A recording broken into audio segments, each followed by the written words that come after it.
নতুন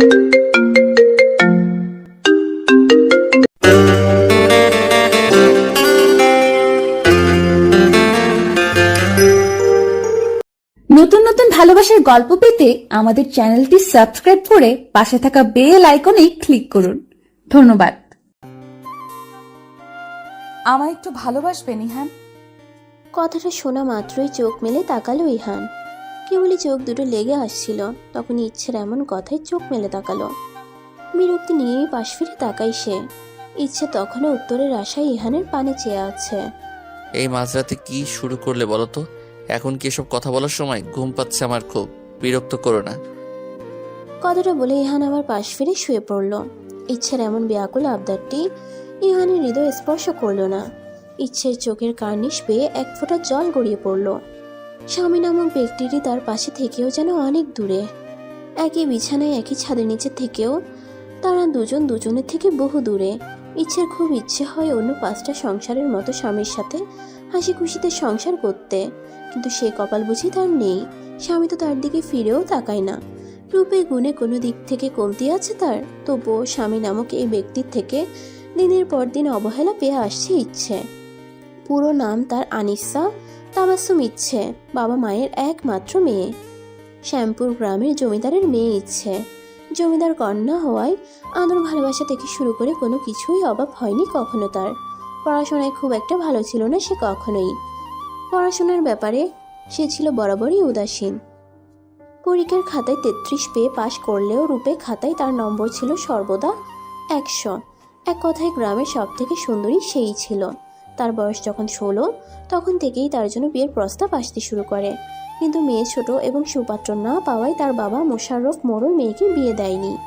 দেখতে দেখতে সে এইচএসসি পরীক্ষা সমাপ্ত করে। পরীক্ষার শেষে তার বাবাকে সরাসরি জানিয়ে দেয় সে আর পড়াশোনা করতে চায় না। তখন মোশাররফ মোড়ল ভাবেন মেয়েকে শুধু শুধু বসিয়ে রেখে কী লাভ, তার থেকে সুপাত্র দেখে মেয়েকে তার হাতে তুলে দেওয়াই ভালো। তাছাড়া গ্রামাঞ্চলে এইচএসসি পাশ করা মেয়ে মানেই অনেক শিক্ষিত। ইহান মোশাররফ মোড়লের অতি কাছের বন্ধু নাজমুল সাহেবের ছেলে। দু পরিবারের পছন্দের ভিত্তিতেই তাদের বিয়ে ঠিক হয়েছিল। বিয়ে নিয়ে ইচ্ছের খুব একটা অমত ছিল না। বাবা তাকে একবার বলাতেই সে রাজি হয়ে যায়। বিয়ের আগে সরাসরি কখনো দেখা হয়নি তার ইহানের সাথে। অবশেষে বেশ জাঁকজমকপূর্ণ অনুষ্ঠানের মাধ্যমে তাদের বিয়ে সম্পন্ন হয়। বিয়ের দিনই ইচ্ছে প্রথমবারের মতো ইহানকে দেখে। বাইরে থেকে উচ্চ ডিগ্রিধারী সুউচ্চ সুপুরুষ ব্যক্তিটিকে প্রথম দেখাতেই ভালো লেগেছিল ইচ্ছের। সে মুহূর্তেই সে ভেবে নিয়েছিল এই মানুষকে সে অনেক ভালোবাসবে, মন প্রাণ উজাড় করে দিয়ে ভালোবাসবে। বর্তমানে তাদের বিয়ের বয়স 6 মাস পেরিয়েছে। বিয়ের প্রথম 2-3 মাস সবকিছু ঠিক থাকলেও তারপর থেকেই শুরু হয় ইচ্ছের প্রতি ইহানের অবহেলাটা। ইচ্ছে ভেবে পায় না ঠিক কী কারণে ইহান তার থেকে এতটা দূরে সরে থাকে। শ্বশুর শাশুড়ি আর এক ননদ নিয়ে ছোট্ট সংসার তার। শ্বশুর শাশুড়ি ননদ সকলের সাথে খুব ভালো সম্পর্ক ইচ্ছের, কিন্তু সম্পর্কের মূল যে ব্যক্তিটি তার সাথেই মনের কোনো মিল নেই। মাত্র এই কয়দিনেই সে ইহানকে প্রচণ্ড রকম ভালোবেসে ফেলেছে। ইহানের একটু ভালোবাসা পাওয়ার জন্য তার ছোট্ট হৃদয়টুকু হাহাকার করতে থাকে সর্বক্ষণ, কিন্তু ইহান সেদিকে ফিরেও তাকায় না। আরও একটি রাত নির্ঘুম নিবৃত্তে কেটে যায় ইচ্ছের। চোখ মুখ ফুলে ঢোল হয়ে গেছে। এই 3-4 মাস ধরে এমন কোনো রাত নেই যে রাতে সে কাঁদেনি। স্বামী নামক প্রিয় ব্যক্তির থেকে অবহেলা সহ্য করার ক্ষমতা হয়তো কোনো স্ত্রীরই নেই। দূর থেকে আজানের মিষ্টি আওয়াজ ভেসে আসতেই বিছানা ছেড়ে উঠে দাঁড়ায় ইচ্ছে। ধীর পায়ে হেঁটে যে জানালা থেকে পর্দা সরিয়ে দেয়। বাড়ি থেকে আসা অল্প আলোতে স্বামীর মুখ পানে কিছুক্ষণ চেয়ে থাকে। এই মানুষটাকে সে ভীষণ ভালোবাসে। আবার চোখ থেকে এক ফোঁটা পানি গড়িয়ে পড়ে। চোখের পানিটুকু মুছে যায় নামাজের উদ্দেশ্যে। সে তার মোনাজাতে আল্লাহর কাছে চাইবে তার স্বামীকে। সে তো শুধু পৃথিবীতে না, মৃত্যুর পরের জীবন ইহানকে নিজের করে চায়। তার প্রত্যেক মোনাজাতে সে তার স্বামীকে চায়। 8টা বাজতেই শারমিন বেগমের ঘুম ভাঙে। রুম থেকে বেরিয়ে রান্নাঘরে আসতেই দেখে সকালের নাস্তা প্রায় বানানো শেষ। নাজমুল সাহেব এখনো বাড়িতে ফেরেননি। ফজরের নামাজের পর হাঁটাহাঁটি করার অভ্যাস তার। শারমিন বেগম হাসি মুখে রান্নাঘরে ঢোকেন। আজ এত তাড়াতাড়ি নাস্তা বানালে যে? ইচ্ছে শারমিন বেগমকে দেখেই ঠোঁট হেলিয়ে হাসলো। শুভ সকাল মা, আবু ফিরেছেন কি? শারমিন বেগম কাপে চা ঢালতে ঢালতে প্রতি উত্তর করলেন, শুভ সকাল। না, তোমার আব্বু এখনো ফেরেনি, কিছুক্ষণের মধ্যে এসে যাবে। তোমার শরীরের কি অবস্থা এখন? মাথা ব্যথা কমেছে? কাল রাতে তো মাথা ব্যথার জন্য কিছু না খেয়েই রুমে চলে গেলে। হ্যাঁ মা, এখন সুস্থ। ইহান কোথায়? আজ এখনো উঠলো না যে? আজ তো শনিবার মা, ওনার অফিস আজ বন্ধ, এজন্যই হয়তো বেশি সময় ধরে ঘুমাচ্ছে। কথার মাঝেই ইরা চলে আসে। ইরা হচ্ছে ইহানের একমাত্র বোন। শুভ সকাল মা। শুভ সকাল ভাবি। আপনাকেও শুভ সকাল আপু। ইরা বয়সে ইচ্ছের থেকে বড়, তবে সম্পর্কে সে ছোট ননদ। তবুও ইচ্ছে ইরাকে আপু বলেই সম্বোধন করে। 10টা বাজতে সকালে নাস্তার টেবিলে চলে আসে। ইহানও ইতিমধ্যে উঠে ফ্রেশ হয়ে নিয়েছে। নাস্তার টেবিলে নাস্তা খেতে খেতে নাজমুল সাহেব ইহানকে বলে ওঠেন, বলছিলাম বিয়ের তো বেশ কিছুদিন হলো, তোমরা তো এখনো কোথাও ঘুরতে গেলে না। অফিস থেকে কিছুদিন ছুটি নিয়ে না হয় ইচ্ছেকে নিয়ে ঘুরে আসো। এ বাড়িতে আসার পর থেকে তো মেয়েটি এখনো পর্যন্ত বাড়ির বাইরে পা রাখেনি। ঘুরতে যাওয়ার কথা শুনে ইচ্ছের ভীষণ খুশি লাগলো। ঘুরতে তার অনেক ভালো লাগে। তাছাড়া ঘুরতে গেলে নিশ্চয়ই ইহান তাকে সময় দিবে। তখন তো আর তার অফিস থাকবে না, আর না কাজ। ভাবতে ইচ্ছের মনটা ভালো হয়ে গেল। আমি এখন কোথাও যেতে পারবো না বাবা, অনেক কাজ জমে আছে। মুহূর্তে ইচ্ছের হাসিটা মিলিয়ে গেল। কিশোরী মনে জমা হলো এক রাশ অভিমান। কি হতো একটু ঘুরতে নিয়ে গেলে? কাজ তো সে সবসময়ই করে।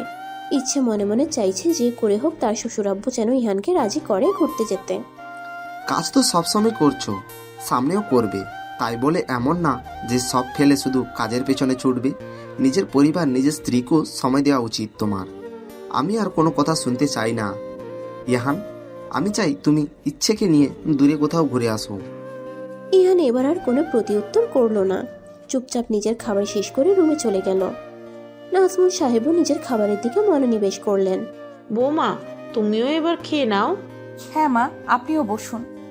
সবার খাওয়া শেষ হলে দুই শাশুড়ি বৌমা গল্প করতে করতে তাদের খাওয়া শেষ করে সবকিছু গুছিয়ে রাখে। হাতের কাজ শেষ করে ইচ্ছে নিজের রুমের দিকে গেল। রুমে ঢুকতেই দেখলো ইহান কোথাও বের হবার জন্য রেডি হচ্ছে। আপনি কোথাও যাচ্ছেন? কিছুটা জড়তা নিয়েই প্রশ্ন করে ইচ্ছে। ইহান তার স্বভাব সুলভ গম্ভীর কণ্ঠে জবাব দেয়, হুম। শুধুই হুঁ? ইচ্ছের মন চাইছে ইহানকে জিজ্ঞেস করতে সে কোথায় যাচ্ছে, কিন্তু সাহস পেল না। যদি ইহান রেগে যায়, কিন্তু তার কেন জানি খুব জানতে মন চাইছে। অবশেষে সকল জড়তা কাটিয়ে কিছুটা সাহস সঞ্চয় করে প্রশ্নটি করেই ফেলল। আপনি কোথায় যাচ্ছেন? না মানে আজ তো আপনার অফিস নেই, তাই আর কি। ইহান কিছুক্ষণ ইচ্ছের দিকে কঠিন দৃষ্টিতে তাকিয়ে থেকে কোনো কথা ছাড়াই রুম থেকে বেরিয়ে যায়। ইচ্ছে আবারও আহত হয়। কি হতো একটু বলে গেলে? রাত বাড়তে শুরু করেছে। এটা বর্ষার সিজন না হলেও মাঝে মধ্যে টুপটাপ বৃষ্টি আকাশের বুক চিরে ধরনের বুকে নেমে আসে, তিক্ত করে তুলছে পরিবেশকে। ইচ্ছে ইহানের জন্য অপেক্ষা করতে করতে ডাইনিং টেবিলে মাথায় নিয়ে ঘুমিয়ে পড়েছে। ইহান সেই সকালে বেরিয়েছে, আর সারাদিনেও তার খোঁজ নেই। দুপুরে খেতে অবধি আসেনি। ইচ্ছে বার কয়েক ইহানকে কল করেছিল, কিন্তু প্রতিবারই ইহান তার কল কেটে দিয়েছে। এতে ইচ্ছে খুব একটা অবাক হলো না। ইহানের মন চাইলে তার কল ধরে, কখনো বা ধরে না। তবে খুব কম সময় সে ইচ্ছের কল ধরে, ধরলেও তার স্থায়িত্বকাল 1 মিনিটের বেশি হয় না কখনো। ইহান যখন বাড়িতে ফেরে তখন ঘড়ির কাঁটা প্রায় রাত 1টা ছুঁই ছুঁই। বেল বাজতেই ইচ্ছের ঘুম ভেঙে যায়। দ্রুত উঠে দরজা খুলে দিল। দরজা খুলতেই ওপাশে ইহানকে আধভেজা অবস্থায় দেখতে পেল। ইহান কোনরূপ কথা ছাড়াই ঘরের ভিতরে ঢুকে গেল। ইচ্ছে আর চোখে একবার ঘড়িতে সময়টি দেখে নিল। দরজা আটকে সেও ইহানের পিছু পিছু রুমে চলে আসে। তোয়ালে সহ প্রয়োজনীয় সকল জিনিস ইহানের হাতের সামনে এগিয়ে দেয়। কিছুক্ষণ আমতা আমতা করে অবশেষে বলে ফেলে, এত দেরি হলো কেন আপনার? ইচ্ছের প্রশ্নে ইহানের কোনো ভাবান্তর হলো না। সে মনোযোগ সহকারে নিজের চুল মুছতে ব্যস্ত। না খেয়ে আপনার জন্য ভাত নিয়ে অপেক্ষা করছিলাম। খেয়ে নাও, আমি খেয়ে এসেছি। কথাটি বলে বড় বড় পথ ফেলে বারান্দায় যেয়ে তোয়ালেটা নেড়ে দিল। বারান্দা থেকে ফিরে এসে বিছানায় ঘুমানোর জন্য শুয়ে পড়ল। আর একটি বাক্য উচ্চারণ করলো না ইহান। ইচ্ছের খুব কান্না পাচ্ছে। কান্নাগুলো দলা পাকিয়ে গলার কাছে আটকে আছে। মুখ দিয়ে সে আর একটি কথাও বলতে পারল না। তার ইচ্ছা হচ্ছে ইহানকে বলতে, আপনার জন্য রোজ রাতে আমি অপেক্ষা করি ইহান, না খেয়ে বসে থাকি আপনার সাথে একত্রে খাবো বলে, আপনার পানের চেয়ে বসে থাকি দুটো কথা বলবো বলে। কি হয় আমার সাথে দুটো কথা বললে? খুব কি ক্ষতি হয়? আমার সাথে একদিন রাতের খাবারটা খেলে কি ক্ষতি হয় যদি একটু বুঝে নামাই? কিন্তু ইচ্ছে একটি কথাও মুখ থেকে বাইরে বের করতে পারল না। সে রুম থেকে বেরিয়ে সকল খাবার ফ্রিজে তুলে রাখে। আজও তার খাওয়া হয়ে ওঠে না। এ নিয়ে কত রাত সে উপসে কাটিয়েছে তার কোনো হিসেব নেই। ক্ষুধার যন্ত্রণা তাকে ছুতে পারে না এখন আর। মনের যন্ত্রণার কাছে এই যন্ত্রণা তো কিছুই না। ইহান ঘুম থেকে উঠে রুমের বাইরে বের হতেই দেখতে পাই তার শ্বশুর মোশাররফ মোড়ল এসেছেন। হঠাৎ করে এভাবে আসা ইহান অবাক হয়, তবে মুখে কিছুই বলল না। ইহানকে দেখে মোশাররফ মোড়ল হাসি মুখে তাকে কাছে ডাকেন। তা কেমন আছো বাবা? জি বাবা, আলহামদুলিল্লাহ। আপনারা সবাই ভালো তো? এই তো আছি। তা বাবা, মেয়েটাকে নিয়ে যেতে এলাম। কতদিন ও বাড়িতে যায় না। ওর মা তো রোজ রোজ কান্নাকাটি করে, নিজেরও খারাপ লাগে। তাই চলেই এলাম মেয়েকে নিয়ে যেতে। বলি বাবা, তুমিও চলো আমাদের সাথে, কিছুদিন না হয় বেরিয়ে এলে। না বাবা, আসলে অফিসে কাজের চাপ অনেক। এ সময় বেড়াতে যাওয়াটা বেমানান। কাজের চাপটা কমলে যে ঘুরে আসব। আপনি বরং ইচ্ছেকে নিয়ে যান। আরও কিছুক্ষণ দুজন কথা বলে একসাথে নাস্তা করে। তাদের সাথে নাজমুল সাহেবও যোগ দেয়। হাসি মজার মধ্যেই নাস্তাটা শেষ হয়ে যায়। কিছুক্ষণের মধ্যেই ইহান অফিসের উদ্দেশ্যে বেরিয়ে যায়। ইচ্ছে ভেবেছিল তার যাওয়ার কথা শুনলেই ইহান তাকে যেতে মানা করবে, তার কোমল হাত দুটো ধরে বলবে, তুমি যেও না ইচ্ছে, তোমাকে ছাড়া একটি দিনও আমি থাকতে পারবো না। আমার ব্যস্ততা কমলে তোমায় নিয়ে আমি একদিন ঘুরে আসবনি। এখন প্লিজ তুমি যেও না। কিন্তু তেমনটা হয়নি। ইহান তাকে যেতে মানা করাটা তো দূরে থাক, সকাল থেকে তার সাথে একবার কথাও বলেনি। ইচ্ছের কিশোরী মনটা আরও একবার ভেঙে যায়। দু চোখের পানি উপচে পড়তে থাকে। সে মনে মনে ভেবে নেয় এবার গেলে সে 1 মাসেও ফিরবে না। তখন ইহান ঠিকই বুঝবে ইহান তাকে ফিরে আসার কথা যতদিন না বলবে সে ততদিন ফিরে আসবে না। বেশি করে জামা কাপড় গুছিয়ে নিল সে। এবার সে কিছুতেই ফিরবে না। না মানে না, কিছুতেই না। ইচ্ছে শ্যামপুরে এসেছে আজ 2 দিন হলো। এই 2 দিনে ইহান একবারও কল দিয়ে তার খোঁজ নেয়নি। ইচ্ছেও রাগ করে ইহানকে কল করেনি। সে ভেবেছিল সে রাগ করে কল না করলে হয়তো ইহান তাকে কল করবে, কিন্তু ইহান তো ইহান, সে ভুলেও একবার কল করেনি। ইচ্ছে বার কয়েক ফোন চেক করেও যখন কাঙ্ক্ষিত মানুষটির কল পেল না তখন কেঁদে ফেলল। ইচ্ছের ছোট্ট মনটাকে ইহান বারবার ভেঙে গুড়িয়ে দিচ্ছে। বিকেল হতেই পারুলের সাথে নদীর পাড়ে ঘুরতে বেরিয়েছে ইচ্ছে। নদীর পাড়টা ইচ্ছের খুবই পছন্দ। আগে যখন এখানে থাকতো তখন প্রতিদিন বিকেলে সে এখানে বসে প্রকৃতি উপভোগ করত। কি সুন্দর ঠান্ডা বাতাস। নিমিষেই মন ভালো হয়ে গেল ইচ্ছের।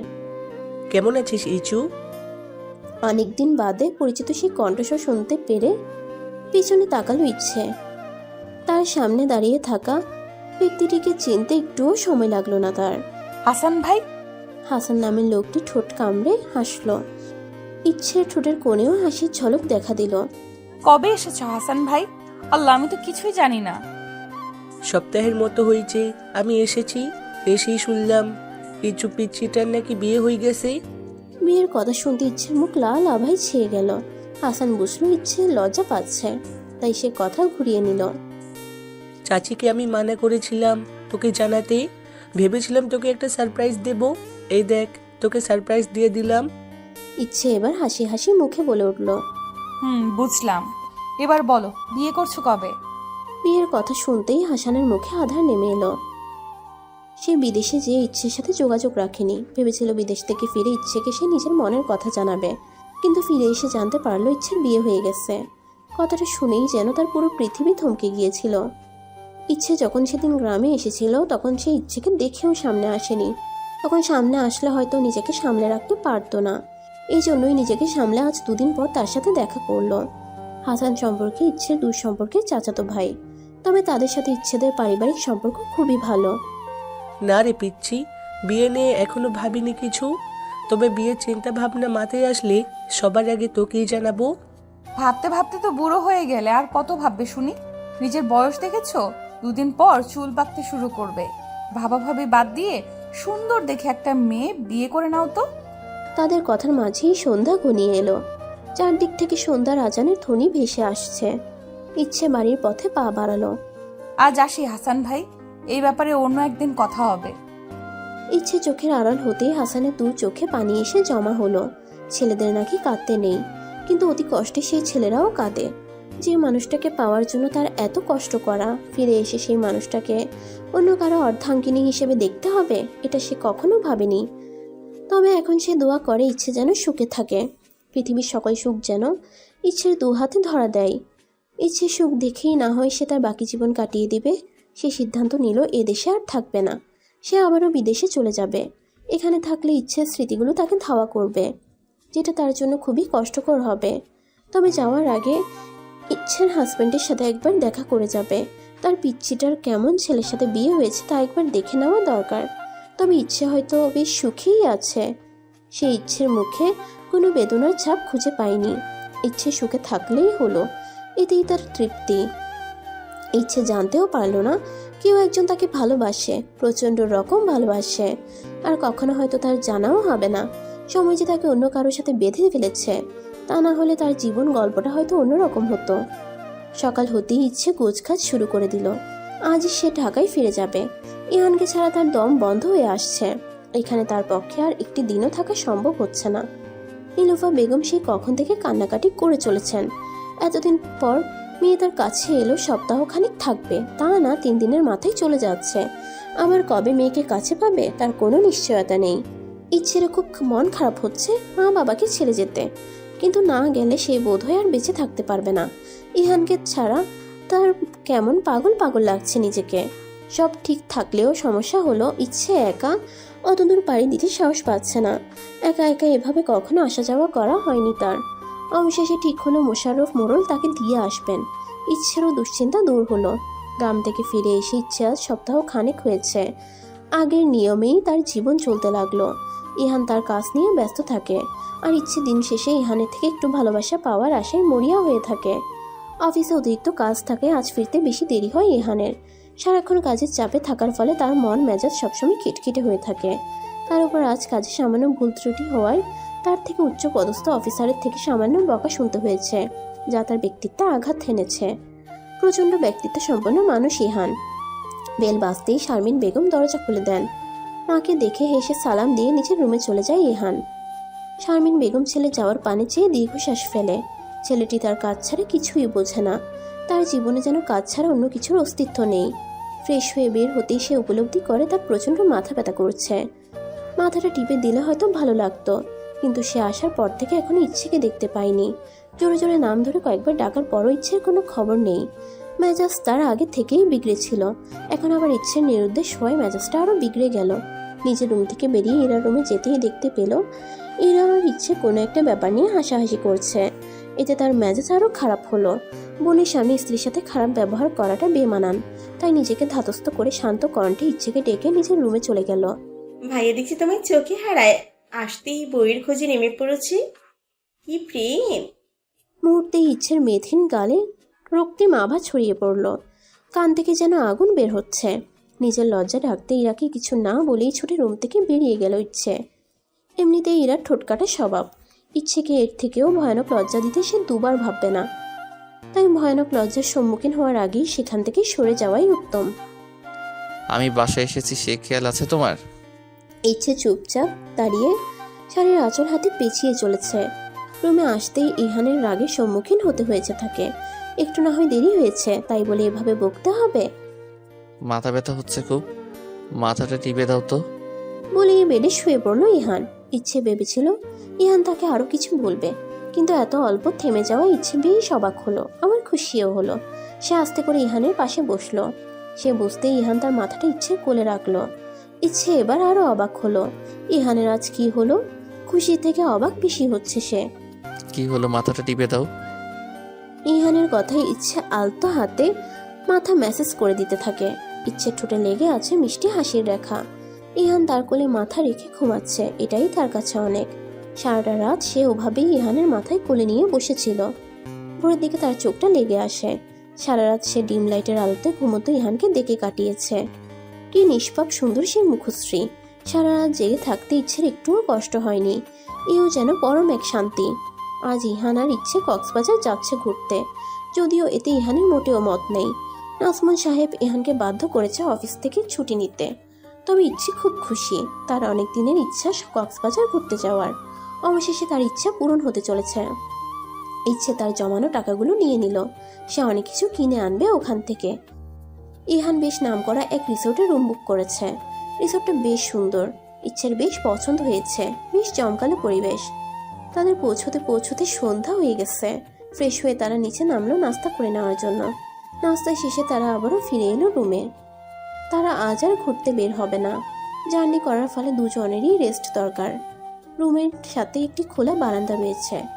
বারান্দাটিতে দুটি বেতের সোফা রয়েছে। ইচ্ছে যে সেখানে বসলো। দূর থেকে সাগরের কলকল ধ্বনি ভেসে আসছে। ইচ্ছের মন চাচ্ছে এখনই ছুটে যেতে। সাগর যেন তাকেই ডাকছে। ইহান কিছুক্ষণ ফোন চাপাচাপি করলো, কিন্তু তার ভালো লাগছে না। আজকাল তার কিছুই ভালো লাগে না। সবকিছু কেমন বিরক্ত লাগে। কাজের মাঝে নিজেকে ডুবিয়ে রেখেই সে শান্তি পায়। সে বেডে শুয়ে এপাশ ওপাশ করতে লাগলো। খারাপ লাগছে আপনার? ইচ্ছের কথা শোনা মাত্র ইহান নড়াচড়া বন্ধ করে দিল। এই মুহূর্তে ইচ্ছেকে তার একটুও সহ্য হচ্ছে না। এই মেয়েটার জন্যই তাকে এখানে আসতে হলো। সবকিছু মূল এই মেয়েটা। কিছু বলুন, খারাপ লাগছে আপনার? ইহান এবার ইচ্ছের দিকে ফিরে তাকালো। বেশ শান্ত দৃষ্টিতে ইচ্ছের দিকে কিছুক্ষণ তাকিয়ে রইল। হঠাৎ এভাবে তাকিয়ে থাকা ইচ্ছা অপ্রস্তুত হয়ে পড়ল। তার ফর্সা গোলগাল মুখটা মুহূর্তেই লাল হয়ে উঠল। দৃষ্টি এলোমেলো হলো। যখন সে নিজেকে সামলাতে ব্যস্ত হয়ে পড়ল, তখন ইহান শান্ত কণ্ঠে বলে উঠল, একটা অনুরোধ করব তোমায়। ইচ্ছে মাথা তুলে ইহানের দিকে তাকালো। তার দৃষ্টিতে কৌতূহল।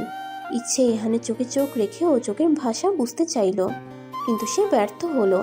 সে কখনোই ইহানের চোখের ভাষা পড়তে পারে না। আমার ইচ্ছেগুলোকে আমার ঘাড়ে চাপিয়ে দেবে না প্লিজ। এটা আমায় খুবই যন্ত্রণা দেয়। ইচ্ছে থমকালো। সে কি তার ইচ্ছাগুলো ইহানের উপর চাপিয়ে দিচ্ছে? নিজেকেই নিজে প্রশ্ন করলো ইচ্ছে। হ্যাঁ তো, সে চাপিয়েই তো দিচ্ছে।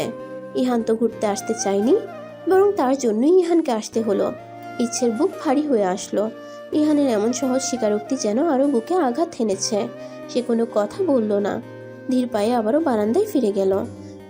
রাতটা আজ বারান্দাতে কাটিয়ে দিল নির্ঘুমভাবে। আমরা কি এখন ঘুরতে বের হব ইহান? ইচ্ছের কথায় আয়না থেকে চোখ সরিয়ে পাশে তাকায় ইহান। মেয়েটা সাদা একটা শাড়ি পরেছে, সাথে গোলাপি রঙের ব্লাউজ। চুলগুলো হাত খোপা করা। মুখের দুপাশে কাটা চুলগুলো ছড়িয়ে আছে। কৃত্রিম কোনো সাজসজ্জা নেই মুখে তার। কিছুক্ষণের জন্য থমকালো ইহান। সাদা শাড়িতে মেয়েটিকে মোহনীয় লাগছে। নারীর রূপের মায়া খুবই ভয়ঙ্কর। সে মায়ায় একবার আটকে গেলে ছাড়া পাওয়া দায়। দৃষ্টি সরিয়ে আবারও আয়নার দিকে তাকালো ইহান। বেশিক্ষণ ওদিকে তাকিয়ে থাকলে তার চোখ ঝলসে যেত হয়তো।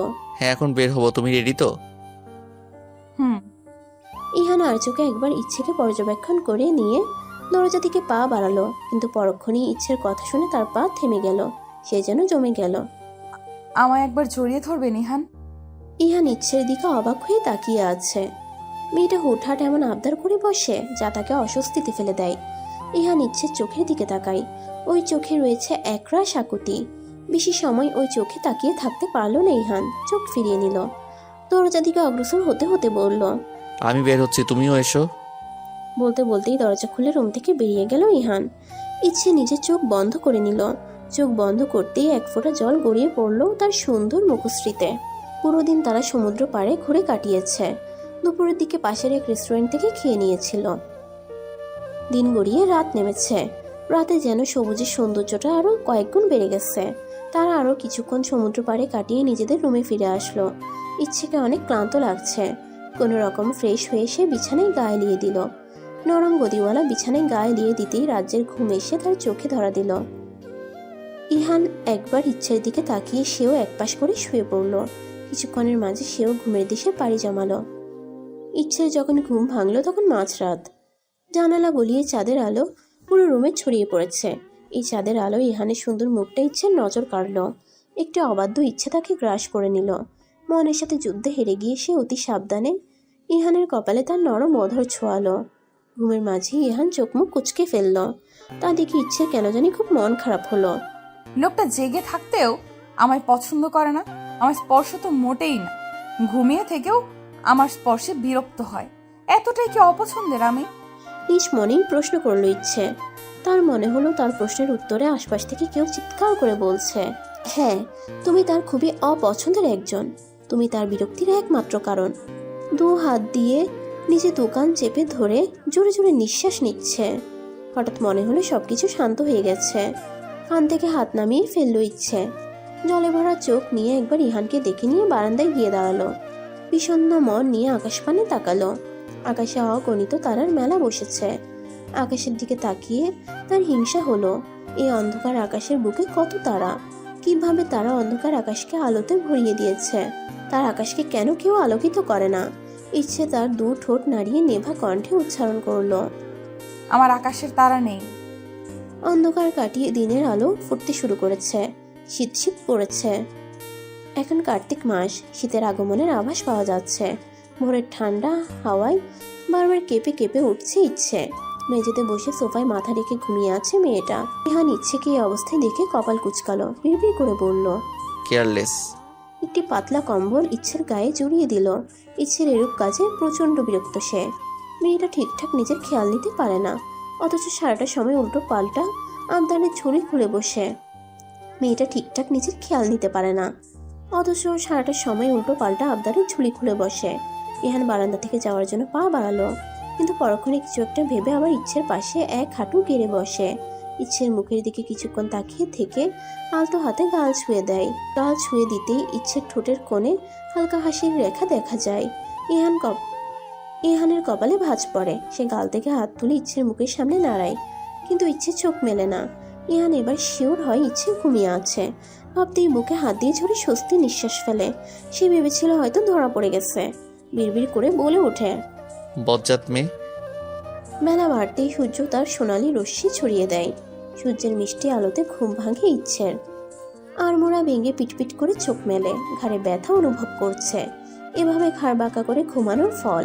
ঘাড় চেপে ধরে উঠতে যেয়েই সে অনুভব করলো তার গায়ে কিছু জড়িয়ে আছে। এতক্ষণে নিজের শরীরের দিকে নজর পড়ে ইচ্ছের। গায়ে কম্বল জড়ানো দেখে তার কপালের মাঝে ভাঁজ দৃঢ় হয়।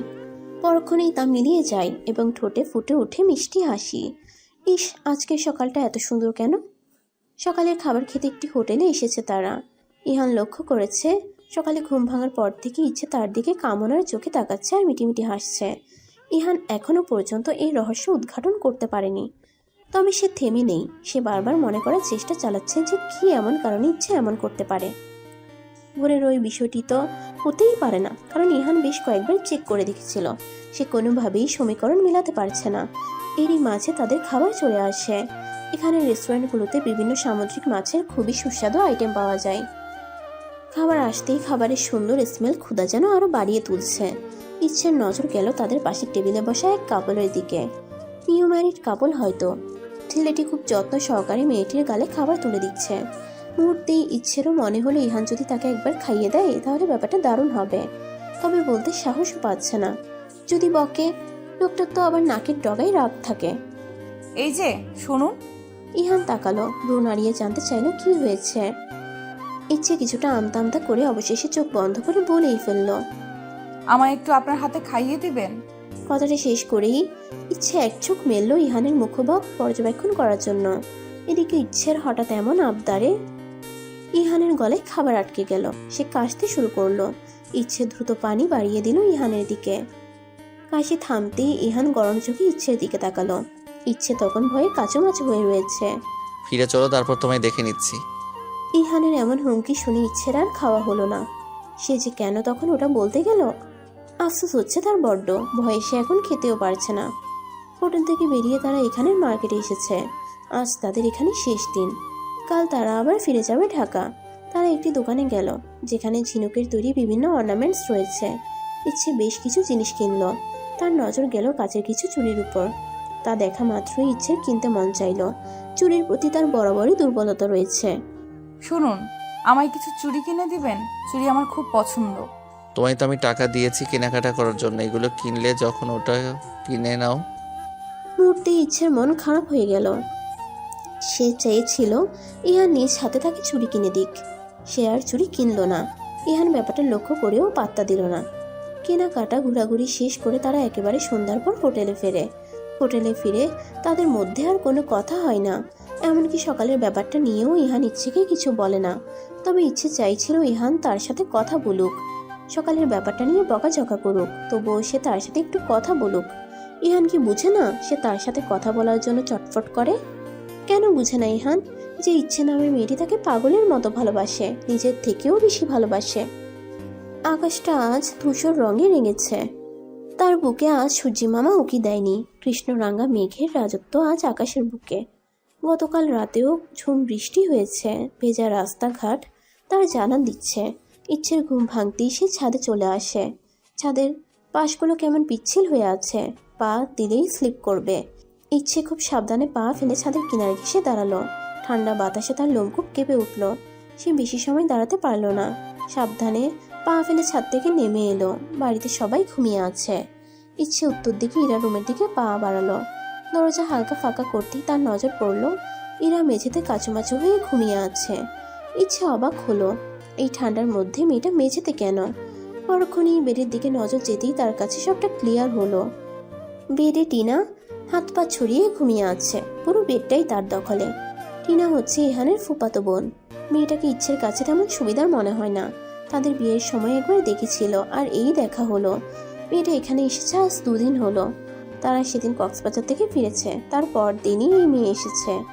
ইচ্ছে আলতো করে ইরাকে ডাকলো। এভাবে ঠান্ডায় শুয়ে থাকলে নির্ঘাত মেয়েটা জ্বর বাঁধিয়ে বসবে। এই আপু, উঠো। বার কয়েক ডাকার পর আলতো করে চোখ মেলে তাকালো ইরা। কি হয়েছে ভাবি? তুমি আগে উঠো। ইরা ঘুম ঘুম চোখে উঠে দাঁড়ালো। যাও, এবার মার পাশে গিয়ে ঘুমিয়ে পড়ো। এইভাবে ঠান্ডায় শুয়ে থাকলে তো জ্বর এসে যাবে। আব্বু নেই এখন, হাঁটতে গেছেন। তুমি যেয়ে বরং মার সাথে শুয়ে পড়ো। কি করব বলো? ওই ডাইনি যেভাবে হাত পা ছুড়িয়ে, তাতে নির্ঘাত আমার প্রাণ চলে যাবে, তাই বাধ্য হয়ে নিচে শুয়েছি। ইরার কথা ইচ্ছে চোখ বড় বড় করে তাকালো। ইস, আসতে বলো, শুনতে পাবে তো। ইরা আর কোনো কথা না বলে ঢুলতে ঢুলতে শারমিন বেগমের রুমের দিকে চলল। ইচ্ছেও রান্নাঘরের দিকে পা বাড়ালো। ইচ্ছে, উঠছিস মা? শারমিন বেগম রুম থেকে বের হতে হতে ডাক ছাড়লেন। ইচ্ছে তখন রান্নাঘর থেকে নাস্তা টেবিলে সাজাচ্ছিল। শুভ সকাল মা। হাসি মুখে শাশুড়িকে শুভেচ্ছা জানালো। এই মা, তোর তো দেখছি নাস্তাও বানানো শেষ। কখন উঠেছিস? ঘুমাসনি রাতে? ঘুমিয়েছি তো মা, তাড়াতাড়ি ঘুম ভেঙে গেল, তাই নাস্তা বানিয়ে ফেললাম। ভালো করেছিস। বলে শারমিন বেগম হাসলেন। হীরের টুকরো বউ পেয়েছেন তিনি। মাঝে মধ্যে তার মনে হয় এই মেয়েটা তার পরিবারে না এলে তার পরিবারটা অপূর্ণ থেকে যেত। পাড়ার অন্য সব শাশুড়িরা যখন তাদের বউয়ের বিভিন্ন দোষ নিয়ে কথা বলতে ব্যস্ত, তখন সে অহংকারের সাথে নিজের বউয়ের প্রশংসা করেন। তখন গর্বে যেন তার বুক ভরে যায়। নাস্তা শেষে ইহান রুমে এসে রেডি হতে থাকে অফিসের জন্য। সব ঠিক থাকলেও সে তার হাতঘড়িটা কোথাও খুঁজে পায় না। অবশেষে বাধ্য হয়ে সে ইচ্ছেকে ডাকে। একবার ডাকতেই ইচ্ছে হাজির হয়। আমার হাত ঘড়িটা কোথাও খুঁজে পাচ্ছি না, একটু জলদি খুঁজে দাও তো। ইচ্ছে মাথা নাড়িয়ে ড্রেসিং টেবিলের সামনে চলে যায়। মিনিটের মাঝে সে হাতে ঘড়ি নিয়ে ফিরে আসে। ইহান তা দেখে কপাল কুঁচকায়। সে এতক্ষণ খুঁজে যা পেল না, তা ইচ্ছে মিনিটের ভিতর কিভাবে পেয়ে গেল। আমি পরিয়ে দেই। ইচ্ছের কথা ইহান তার দিকে তাকিয়ে ভ্রু নাচিয়ে বলল। কেন আমি পড়তে পারি না? বলে ইচ্ছের হাত থেকে ঘড়িটা নিতে চাইলে ইচ্ছে তার হাত সরিয়ে ফেলে। আপনি পড়তে পারেন না সেটা আমি বলিনি, আমি চাচ্ছি আমার হাতে ঘড়িটা পরিয়ে দিতে। ইচ্ছের একরোখা কণ্ঠ শুনে ইহান অবাক হলো। এই প্রথম মেয়েটা নির্ভয়ে তার সাথে কথা বলছে। এসব ছেলে মানুষের মানে কি ইচ্ছে? ইচ্ছে কিছুক্ষণ ইহানের চোখের দিকে তাকিয়ে থেকে বলে উঠল। ভালোবাসি ইহান, কেন বোঝেন না? নাকি বুঝতে চান না? ইহান প্রতিউত্তর করল না, স্তব্ধ হয়ে দাঁড়িয়ে রইল। এই সুযোগে ইচ্ছে অতি সাবধানে ইহানের হাতে ঘড়িটি পরিয়ে দিল। ইচ্ছে তার দৃষ্টি ঘুরিয়ে ইহানের সামনে থেকে সরে যায়। রুম থেকে বেরিয়ে যেতে যেতে ইহানকে উদ্দেশ্য করে বলে। এত অবাক হওয়ার কিছু নেই, আজ থেকে এটা রোজ একবার করে বলবো, তাই অভ্যেস করে নেন। ইহান অবাক হতেও যেন ভুলে গেছে। তার ভেতর কেমন অনুভব হচ্ছে সেটা সে নিজেও জানে না। সে নির্বাক দাঁড়িয়ে রইল। আজ একসাথে এতগুলো চমক সে নিতে পারছে না। যে মেয়েকে চোখ গরম দিলে চোখের পানির বন্যা বইয়ে দেয়, সে কিনা তাকে ট্রেট করলো। কিছু সময় অতিবাহিত হতেই ইহানের ঠোঁটের কোণে হালকা হাসির সন্ধান মেলে। পাগড়ি মেয়ে। নিজ মনে আবারও হাসলো ইহান। হঠাৎ কিছু মনে পড়তেই সে নিজের হাতের দিকে তাকালো। তার মুখে আবারও হাসি ফুটে। এই প্রথমবার তবে নিজের বুদ্ধি খাটালে? ঠোঁট খামড়ে হাসলো ইহান। হাত ঘড়িতে সময় দেখে নিয়ে সে দ্রুত বাইরে পা বাড়ালো। আজ বড্ড দেরি হয়ে গেছে তার। আকাশ এখনো ধোঁয়াময় মেঘে ঢেকে আছে। দুপুরে এক প্রশ্না বৃষ্টি হয়ে গেছে। এখন পরিবেশ একদম সতেজ। ইচ্ছে বারান্দায় দাঁড়িয়ে বাইরের পরিবেশ উপভোগ করছিল। তখনই তার নজর যায় নিচে গেটের ভিতরে ঢুকছে একটি কালো রঙের গাড়িটির উপর। গাড়িটি চিনতে তার ভুল হয় না, এটা ইহানের গাড়ি। কিন্তু ইহান এই সময়ে বাসায় কেন ফিরল? চিন্তায় তার কপালে শুকনো ভাঁজ পড়ে। বারান্দা থেকে বেরিয়ে সে সোজা ড্রয়িং রুমে চলে আসে। সেখানে আপাতত কেউ নেই। তার এখানে আসার কারণ একটাই, তা হলো ইহান বাসার ভিতরে ঢুকতেই তাকে জেরা করা। সে পায়চারি করতে করতে সাজিয়ে নিল ইহান আসলে কি বলবে। তখনই ইহান বাসায় ঢুকে। ইচ্ছেকে এভাবে পায়চারি করতে দেখে সে ভ্রুকুচকায়, তবে নীরব থাকে। কোনো কথা ছাড়াই নিঃশব্দে সে রুমের দিকে অগ্রসর হয়। আপনি আজ এ সময় কেন? পেছন থেকে ইচ্ছের কথা শুনে ইহান দাঁড়িয়ে যায়, তবে কয়েক সেকেন্ডের ব্যবধানে আবারও বড় বড় পা ফেলে রুমে চলে যায়। ইচ্ছেও তার পিছু পিছু রুমে চলে যায়। কই বললেন না তো? ইহান বেডে বসে, এক হাতে গলার টাইটা খুলে ইচ্ছের দিকে গভীর দৃষ্টিতে তাকায়। তার মুখ একদম স্বাভাবিক। ইচ্ছের দিকে তাকিয়ে থেকেই গম্ভীর কণ্ঠে প্রশ্ন করে, তুই জানতে চাইলেই কেন আমি উত্তর দিব? ইহানের এরূপ কথায় ইচ্ছের রাগ হলো। কঠিনভাবে কিছু কথা শুনিয়ে দিতে ইচ্ছে হলো, কিন্তু মুখে সে কিছুই বলল না। মন খারাপ করে রুম থেকে বের হতে নিলে পেছন থেকে ইহান বলে ওঠে, রেডি হয়ে নাও, বাইরে বের হব। কথাটা ইচ্ছের কানে পৌঁছাতেই সে যেন শকড হয়ে গেল। এটা কি সত্যি ইহান? ইহান তাকে ঘুরতে নিয়ে যাবে?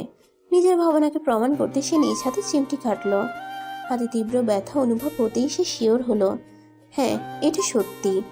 ইচ্ছে রেডি হয়ে আয়নায় নিজেকে খুঁটিয়ে খুঁটিয়ে দেখছে। কোনো কিছুর কমতি আছে কি?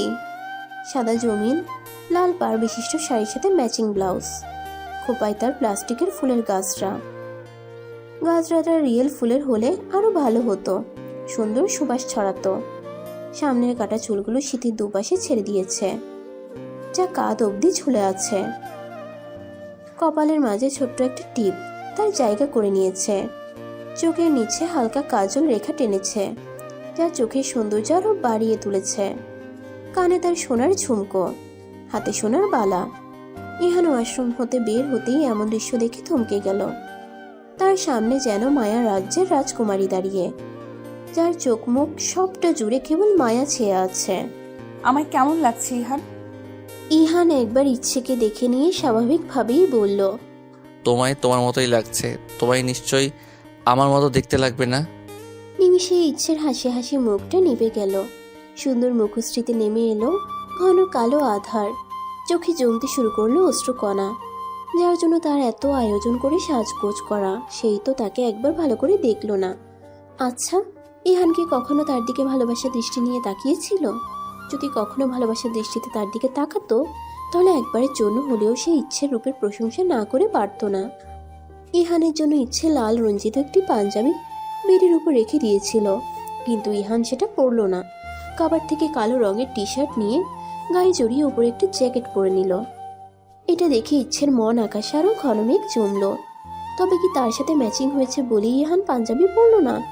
কথাটা মাথায় আসতেই ইচ্ছের বুকের বাঁ পাশে হালকা ব্যথা অনুভব হলো। বুক ভারী হয়ে আসতে লাগলো। কান্নারা চোখ থেকে বৃষ্টি হয়ে ঝরতে চাইল। সে কি এতটাই অপছন্দের? নিচে নামতেই টিনাকে গাড়ির পাশে দাঁড়িয়ে থাকতে দেখে অবাক হলো ইচ্ছে। টিনাও যাচ্ছে সাথে? এই মেয়েটাকে ইচ্ছে একদমই সহ্য করতে পারে না, কেমন গায়ে পড়া স্বভাবের। তাছাড়া কোনো এক কারণে টিনাও ইচ্ছেকে খুব একটা পছন্দ করে না, তবে সেই কারণটা অজানা। ইহান ড্রাইভিং সিটে বসতেই টিনা দ্রুত ইহানের পাশে ফ্রন্ট সিটে বসে পড়ল। ইচ্ছের রাগে সর্বস্ব যেন জ্বলে যাচ্ছে। বাধ্য হয়ে তাকে একা পেছনে বসতে হলো। ইরা তাদের সাথে যাচ্ছে না, সে তার এক বন্ধুর জন্মদিনের পার্টিতে যাবে। ভাবি, তুমি প্লিজ মাইন্ড করো না। তুমি তো সবসময় এখানে বসো, আজ না হয় আমি বসলাম। টিনা ইচ্ছেকে কিছুটা ন্যাকামো সুরে কথাগুলো বলল। না না, ঠিক আছে, আমি মাইন্ড করিনি। মুখে মাইন্ড করিনি পড়লেও ভেতরে ভেতরে সে ঠিকই ফেটে যাচ্ছে। আজ ওয়েদারটা খুব সুন্দর, দেখছো ইয়ান ভাই? আমি যদি আজ তোমায় কল করে না আসতে বলতাম, তাহলে হয়তো এই ওয়েদারটা আমরা সবাই মিস করতাম। টিনার কথা ইচ্ছে যেন আকাশ থেকে পড়ল। তার মানে ইহানকে টিনা আসতে বলেছে? টিনার কথাতে আজ প্রথম ইহান তার অফিস থেকে ছুটি নিয়ে তাড়াতাড়ি ফিরে এসেছে। ইচ্ছের খুব কান্না পাচ্ছে। ইহানের কাছে তবে শুধুমাত্র তারই কোনো মূল্য নেই। কই, আগে তো কখনো এখানে এভাবে অফিস থেকে ছুটি নিয়ে আসেনি। ইচ্ছে ভেবেছিল আজ হয়তো ইহান আর সে ঘুরবে এবং ইহান তাকে নিয়ে ঘুরতে বের হবে বলেই তাড়াতাড়ি এসেছে, কিন্তু তার ধারণা সম্পূর্ণ মিথ্যে। ইচ্ছের বুকটা হু হু করে কেঁদে উঠল। সে বুঝলো ইহান তাকে শুধু নিজের দায়িত্বই ভাবে। এটা অবশ্য ইচ্ছা আগেই ভেবেছিল, কিন্তু তার নিজের উপর ভরসা ছিল। নিজের ভালোবাসার উপর ভরসা ছিল। সে ভেবেছিল নিজের ভালোবাসা দিয়ে ইহানের মন জয় করে নিবে, কিন্তু না, তাদের ভালোবাসাটা হয়তো এই জন্মে আর হয়ে উঠবে না। তার এই মুহূর্তে আর ইচ্ছে হচ্ছে না কোথাও যেতে, মন বিষিয়ে উঠেছে তার। গাড়িটা একটু সাইড করুন প্লিজ। ইহান গাড়ি এক সাইডে পার্ক করে, গাড়ি পার্ক করতেই ইচ্ছে গাড়ি থেকে বের হয়ে যায়। কোনো সমস্যা? ইচ্ছে বের হতেই ইহানও বের হয়। ইহান ইচ্ছের কাছে এসে জানতে চাই। ইহানকে কিছুটা চিন্তিত দেখাচ্ছে। অন্য সময় হলে হয়তো ইহানের চোখে নিজের জন্য এই চিন্তাটুকুই দেখে ইচ্ছে অনেক খুশি হতো, কিন্তু এই মুহূর্তে তার সবকিছু বিষাক্ত লাগছে। ইহানের এই চিন্তিত মুখটিও তার বিরক্ত লাগছে। আমার প্রচুর মাথা ব্যথা করছে, আপনি প্লিজ আমাকে একটা রিক্সা ঠিক করে দিন, আমি বাসায় চলে যাই। ইচ্ছের কথায় ইহানের কপালের ভাঁজ দৃঢ় হলো। হঠাৎ করে কি হলো মেয়েটার? এই তো কিছুক্ষণ আগেও সব ঠিক ছিল। এরই মাঝে টিনাও গাড়ি থেকে বের হয়ে আসে। রিক্সা কেন? চলো আমরা ফিরে যাই, অন্য একদিন না হয় ঘুরে যাব। এসো। ইহান ইচ্ছের কথার প্রতি উত্তরে বলল, কিন্তু তৎক্ষণাৎ টিনা তার বিরোধিতা করে বলে উঠল, তা কিভাবে হয় ইয়ান ভাই? আমি তো 2 দিন বাদেই ফিরে যাব।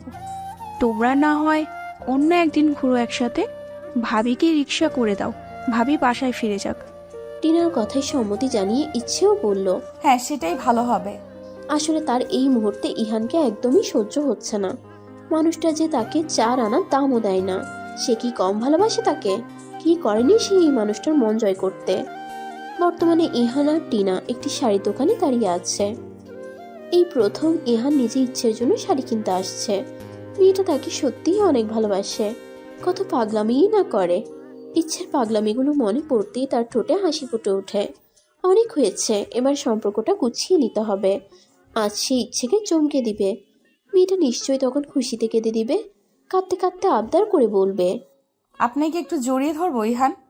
আপনার বুকে মাথা রেখে কাঁদতে মন চাচ্ছে। আবার হাসলো ইহান। এই হাসিতে রয়েছে একরাশ ভালোবাসা। মেয়েটা নিজের পাগলামি দিয়ে ইহানের বুকে জায়গা করে নিয়েছে। এই কঠোর ব্যক্তিত্ব সম্পন্ন ইহান চৌধুরী এই মেয়েকে দেখতে দেখতে নির্ঘুম রাত কাটায় আজকাল। কাজে মন বসাতে পারে না, সারাক্ষণ পাগলি বউটার মুখ চোখের সামনে ভেসে থাকে। এমন পাগল একটা মিষ্টি বউকে ভালো না বেসে থাকা যায়? কলা পাতা রঙের একটি জামদানি শাড়ি কিনলো ইহান। চোখ বন্ধ করে কল্পনায় থেকে এই শাড়ি পরা অবস্থায় ভেবে নিল, তার মতে চোখ ধাঁধানো সুন্দর লাগবে মেয়েটিকে এই রঙে। আজও তাকে ভয়ঙ্কর সুন্দর লাগছিল। শপিং মল থেকে বের হয়ে যাওয়ার সময় তার মনে পড়ল চুরির কথা। মেয়েটা বড্ড চুরির পাগল।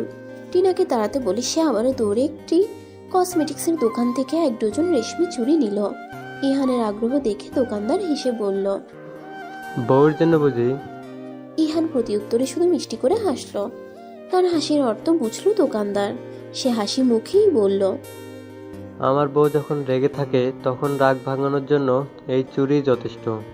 এই সামান্য জিনিসেই কিছু মেয়েরা অনেক খুশি হয়, এদের জন্য 1000 টাকার গিফট লাগে না।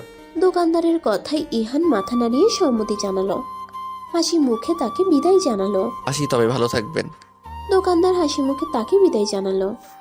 চুড়িগুলো দেখে ইচ্ছে কতটা খুশি হবে সেটা ভাবতে ইহানের মুখে প্রশান্তির হাসি ফুটে উঠল। আজ মেয়েটা বড্ড কাঁদবে, খুশির কান্না কাঁদবে। ইহান তখন একদম বাধা দিবে না। সে তো তখন মন ভরে সেই সুন্দর দৃশ্য দেখবে। অতঃপর নিজ হাতে প্রেয়সীর চোখের পানি মুছে দিয়ে কপালে উষ্ণ পরশ বুলিয়ে দিবে। তখন তার প্রেয়সীর মুখ লজ্জায় রাঙা হয়ে উঠবে। আহা, কি মনোরম সে দৃশ্য! ভাবতেই হৃদয় ছুঁয়ে যায় ইহানের। সময় গড়িয়ে ঘড়ির কাঁটা 8টার ঘরে থামল। ড্রয়িং রুমে সকলে বিরস মুখে ইহান আর টিনার আসার অপেক্ষা করছিল। সেই বিকেল থেকে 1000-এ তাদের কল করে চলেছে, কিন্তু কেউই কল ধরছে না। নাজমুল সাহেব ভেবে পান না তার ছেলে এতটা দায়িত্বহীন কিভাবে হলো। তার চোখে মুখে বিরক্তি স্পষ্ট। শারমিন বেগমের প্রেশার বেড়ে যাওয়ায় সে আপাতত রুমে রেস্ট করছে। ইরা কিছুক্ষণ পরপর ইহানের ফোনে কল দিচ্ছে, কিন্তু বরংবার সে আশাহত হচ্ছে। অবশেষে রাত 9টায় তারা বাসায় ফেরে। ড্রয়িং রুমে পা রাখতেই আজমল সাহেব কঠিন কণ্ঠে ইহানকে প্রশ্ন করে, এই রাত 9টা অবধি কোথায় ছিলে তোমরা? এমন প্রশ্নে ইহান অবাক হয়। সে কি এখনো ছোট বাচ্চা ছেলে যে তাকে এই সামান্য ব্যাপারে জেরা করা হবে? তবুও সে হাসি মুখেই উত্তর দেয়, একটু শপিং মলে গিয়েছিলাম বাবা, তাই দেরি হলো। ফোনের কথা মনে পড়তেই ইহান পকেট থেকে ফোন বের করে। ফোন বের করতেই সে অবাক। 52টা মিস কল উঠে রয়েছে। ফোন সাইলেন্ট থাকায় সে টের পায়নি। সরি বাবা, আসলে ফোনটা সাইলেন্ট ছিল। কোনো সমস্যা হয়েছে? এতবার কল কেন? ইহান কিছুটা চিন্তিত স্বরে বলে, কিন্তু নাজমুল সাহেব তার কথার উত্তর দেয় না। সে ইহানের পাশে দাঁড়িয়ে থাকা টিনার দিকে তাকিয়ে গম্ভীর স্বরে প্রশ্ন করে, ওর ফোন না হয় সাইলেন্ট ছিল, তোমার ফোন কোথায়? আসলে ইরা টিনাকেও অনেকবার কল করেছে, কিন্তু টিনা ইচ্ছে করে কল ধরেনি। সে ভেবেছিল কল ধরলে হয়তো তাদেরকে দ্রুত ফিরে আসার জন্য বলবে, কিন্তু সে ইহানের সাথে কিছুটা সময় কাটাতে চেয়েছিল, তাই সে ইচ্ছে করে কল ধরেনি। আসলে আমি খেয়াল করিনি। আমতা আমতা করতে লাগলো টিনা। কাল সকালে বাড়ি ফিরে যাবে তুমি, আশা করি দ্বিতীয়বার আর বলতে হবে না। নাজমুল সাহেবের কথা শুনে টিনার মুখটা ছোট হয়ে গেল। সে শুধু মাথা নাড়িয়ে সাই জানালো। এটা কেমন কথা বাবা? এভাবে কেন বলছো? ইহান কিছুটা অবাক হয়ে জানতে চাইল, কিন্তু এবারও নাজমুল সাহেব চুপ রইলেন। ইহান কোনো উত্তর না পেয়ে নিজ রুমের দিকে চলে গেল। রুমে গিয়ে ফ্রেশ হয়ে গিয়ে তার ইচ্ছের কথা মনে পড়ল। মেয়েটা কোথায় গেল? শরীর ঠিক আছে তো? আসার পর থেকে এখনো পর্যন্ত একবারও সামনে আসেনি। হঠাৎ কিছু একটা ভাবতেই ইহানের বুকে মোচড় দিয়ে উঠল। এরা কেন অতবার কল দিয়েছিল? ইচ্ছের কিছু হলো না তো? কথাটা ভাবতেই তার বুক ভারী হয়ে এলো। দ্রুত পায়ে ইরা রুমে গেল। ইরা, রুমে আছিস? হ্যাঁ ভাইয়া, ভেতরে আয়। ইহান ভেতরে ঢুকে প্রথমেই পুরো রুমে চোখ বুলায়, কিন্তু না, সে কোথাও ইচ্ছেকে দেখতে পায় না। ইহানের বুকটা ধক করে ওঠে। তবে কি সে যা ভেবেছিল তাই সত্যি? তোর ভাবি কোথায়? কোথাও দেখছি না যে। ইরা এবার ভাইয়ের দিকে তাকালো। ভাইকে কেমন অস্থির দেখাচ্ছে। ইরা ভেবেছিল ইহানকে সে কিছু কঠিন কথা শোনাবে, কিন্তু তার অস্থিরতা দেখে তার আর ভাইকে কষ্ট দিতে ইচ্ছা হলো না। এটা বলার জন্য তোমায় কল দিয়েছিলাম ভাইয়া। তখন যদি কলটা ধরতে, তাহলে হয়তো ভাবি এখন এখানেই থাকতো। কথাটুকু বলে থামলো ইরা। ইহান তখন ইরার দিকে অবাক চোখে তাকিয়ে, থাকতো মানে? ইচ্ছে কি তবে এখানে নেই? কোথায় তাহলে? এত এত প্রশ্ন জেকে ধরে ইহানকে। কোথায় ইচ্ছে? ইহানের প্রশ্নে ইরা তপ্ত নিঃশ্বাস ফেলে বলতে শুরু করে। বিকেলে তারা বের হওয়ার কিছু সময় পরেই ইচ্ছের বাবা মোশাররফ মোড়ল আসেন। সাথে হাসানও এসেছে। মূলত হাসানকে ইচ্ছের শ্বশুরবাড়ির লোকদের সাথে পরিচয় করিয়ে দেওয়ার জন্যই আসা মোশাররফ মোড়লের। হাসান সামনের মাসেই জার্মান চলে যাবে। যাওয়ার আগে একবার ইচ্ছের শ্বশুরবাড়ি দেখে যেতে চেয়েছে। ইরা তখন রেডি হয়ে বের হচ্ছিল, কিন্তু তাদের দেখে সে আর বাহিরে যায় না। বাড়িতে মেহমান রেখে বাহিরে বের হওয়াটা বেমানান লাগে, তাই সে ওদের জন্য হালকা চা নাস্তায় তৈরি করে নিয়ে আসে। নাজমুল সাহেব তখন বাড়িতেই ছিলেন। তারা সকলে মিলে গল্প করছিল। কিছুক্ষণের মাঝেই ইচ্ছে ফিরে আসে। এই মুহূর্তে ইচ্ছেকে দেখে সবাই অবাক হয়, কারণ তারা বের হয়েছে বেশিক্ষণ হয়নি। কি রে মা, এত তাড়াতাড়ি ফিরে এলি যে? ঘোরা শেষ? ইচ্ছে ভাঙা মন নিয়ে বাসায় পৌঁছে নিজের বাবাকে দেখে নিজেকে আর সামলে রাখতে পারে না। এই ছোট্ট মনটা ভাঙতে ভাঙতে সেখানে আর কিছুই অবশিষ্ট নেই। সে এ পর্যন্ত কাউকে জানতে দেয়নি তার আর রিহানের ব্যাপারে। সবাই তাদের একটি সুখী দম্পতি ভাবত। সে ওই মুহূর্তে সকলের সামনে বাবাকে জড়িয়ে ধরে ঠুকরে কেঁদে ওঠে। বাবা প্লিজ, আমাকে তোমার সাথে নিয়ে চলো। এখানে থাকলে এবার আমি মরে যাব। আমার মনের সাথে সাথে আমার দেহটাও মরে যাবে। ইচ্ছের এমন আহাজারি মোশাররফ মোড়লের হৃদয় নাড়িয়ে তুলে। তার মেয়ে কি তবে এখানে ভালো নেই? সে কি ভুল জায়গায় মেয়ে দিয়ে দিল? নাজমুল সাহেব, শারমিন বেগম তারাও অবাক হয়ে যায়। হঠাৎ মেয়েটার কি হলো? এসব কেন বলছে? ইচ্ছে মা, আমাকে বল কি হয়েছে। বাবাকে শুধু একবার বল মা। ইচ্ছে তখনও কেঁদে চলেছে। প্রত্যেকটা মেয়েরই সব থেকে প্রিয় চরিত্র তাদের বাবা। বাবার সংস্পর্শে থাকলে তারা আরো বেশি আদুরে হয়ে যায়। সেই বাবাকে যদি দুঃখের সময় পাওয়া যায়, তাহলে তার বুকে মাথা রেখে কেঁদেও সুখ পাওয়া যায়। পরিবেশ কেমন থমথমে হয়ে আছে। কারো মুখে কোনো কথা নেই। হাসান ব্যথাতুর চোখে ইচ্ছের দিকে চেয়ে আছে। তার পিছিটা এতটা কষ্টে আছে, অথচ কখনো কাউকে বুঝতেই দিল না। সত্যি তার পিচ্ছিটা অনেক বড় হয়ে গেছে। ভাই সাহেব, আপনি বলেন কি ডিসিশন নেবেন ইচ্ছে ইহানের ব্যাপারে? যতদূর বুঝলাম আপনার ছেলে হয়তো আমার মেয়েকে মেনে নিতে পারছে না। বলে মোশাররফ মোড়ল নাজমুল সাহেবের দিকে তাকালেন। নাজমুল সাহেব তখন নিচের দিকে তাকিয়ে আছেন। সে অত্যন্ত লজ্জিত যে সে ইহানের মতো ছেলের বাবা, এটা ভেবে। তাকে চুপ থাকতে দেখে শারমিন বেগম বললেন, আমার মনে হয় ইহানকে ডাকা উচিত, তারপর না হয় একটা সিদ্ধান্তে আসা যাবে। এতক্ষণে হাসান মুখ খুলল। এতক্ষণ সে নীরব দর্শকের মতো সব দেখেছে। আমারও সেটাই ঠিক বলে মনে হচ্ছে। তার থেকেও জানা দরকার তার সমস্যা ঠিক কোন জায়গায়। মোশাররফ মরল মাথা নাড়িয়ে সম্মতি জানালেন। ইচ্ছে তখনও তার বাবার মুখে মাথা রেখে ফুঁপিয়ে চলেছে। আজ যে মেয়েটার মন পুরোপুরিভাবে ভেঙে গেছে। তখন থেকেই ইহানকে কল করা শুরু হয়, কিন্তু লাভ হয় না। ঘন্টা পেরিয়ে যেতেই মোশাররফ মরল উঠে দাঁড়ান। আজ তবে আসি ভাই সাহেব, আপনাদের ছেলে পিরলে আপনারা না হয় তার থেকে সবটা শুনে নিবেন।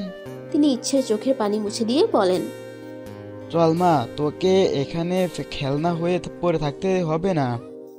তার কথায় শারমিন বেগম চমকে তাকান। কি বলেন ভাই, ইচ্ছে কোথায় যাবে? ও কোথাও যাবে না। শারমিন বেগম ইচ্ছের কাছে এসে ইচ্ছেকে জড়িয়ে ধরে। এই তুই তোর এই মাকে ছেড়ে কই যাবি? হ্যাঁ, তোর কষ্ট হবে না এই মাকে ছেড়ে থাকতে? তোকে ইহানের সাথে থাকতে হবে না, তুই আমার কাছে থাকবি। বলতে বলতে শারমিন বেগম এক পর্যায়ে কেঁদে ফেলেন। কিন্তু মোশাররফ মোড়ল তার কথাতেই স্থির ছিলেন। সে তার মেয়েকে কিছুতেই এখানে রেখে যাবেন না। শারমিন বেগমের কান্নায় ইচ্ছের মন গলেছিল। সে বাবাকে সাহস করে বলে উঠছিল, বাবা আমি মায়ের কাছ থেকে যাই। মা, বাবা, ইরা, আপু এরা সবাই তো আমায় অনেক ভালোবাসে। ইচ্ছের কথাতেও মোশাররফ মোড়ল তার কথা নড়চড় করেননি। সময় গড়িয়ে রাত গভীর হলো। শীতের প্রকোপ বেড়েছে। হিমেল হাওয়া বইছে। বারান্দায় দাঁড়িয়ে দূর আকাশ পানে তাকিয়ে আছে ইহান। তার ভেতরটা কেমন শূন্য লাগছে। অভিমান হচ্ছে খুব ইচ্ছের প্রতি তার। আজ রাত অবধি অপেক্ষা করতে কেন পারলে না ইচ্ছে? এতটা দিন সহ্য করতে পারলে যখন, আর কয়েকটা ঘন্টা কেন পারলে না? পর মুহূর্তে আবার ভাবে, না, ইচ্ছে যা করেছে সেটা একদম ঠিক আছে। তাকে তো এতটুকু শাস্তি পেতেই হতো। রাত বাড়তে থাকে। ঘড়ির কাঁটা এখন 2টোর কাছাকাছি। বেডে শুয়ে ইহান এপাশ ওপাশ করছে। কিছুতেই তার চোখে ঘুম ধরা দিচ্ছে না। ঘুম আজ তাকে একা ফেলে রেখে দূরদেশে পাড়ি জমিয়েছে। দেয়াল ঘড়িতে সময় দেখে নিয়ে মনে মনে কিছু ভাবতেই তার মুখে হাসি ফুটে উঠল। সে আর দেরি না করে দ্রুত রেডি হয়ে নিল। উদ্দেশ্য ইচ্ছে, যেতে যেতে ভোর হয়ে যাবে, তবে ব্যাপার না। এতটুকু কষ্ট করাই যায় বউয়ের জন্য। মোশাররফ মোড়ল মসজিদ থেকে ফিরে বাড়ির সামনে চেয়ার পেতে বসেছিলেন। এটা তার নিত্যদিনের অভ্যাস। তিনি বসে বসে সূর্য উঠতে দেখবেন। অন্ধকার কাটিয়ে দিনের আলো ছড়াতে দেখার মাঝে আলাদা আনন্দ অনুভব করেন তিনি। বাড়ির সামনে কালো রঙের গাড়িটি থামতেই মোশাররফ মোড়ল সেদিকে তীক্ষ্ণ দৃষ্টি নিক্ষেপ করলেন। এই ভোরে আবার গাড়ি করে কে এলো? তার ভাবনার সুতো ছিঁড়ে গাড়ি থেকে ইহান নেমে দাঁড়ালো। ইহানকে দেখে মোশাররফ মোড়ল মনে মনে হাসলেন। তিনি জানতেন ইহান আসবে। এবার তিনি এই ছেলেকে নাকে দড়ি দিয়ে ঘুরিয়ে তবে ছাড়বে। আসসালামু আলাইকুম আব্বু।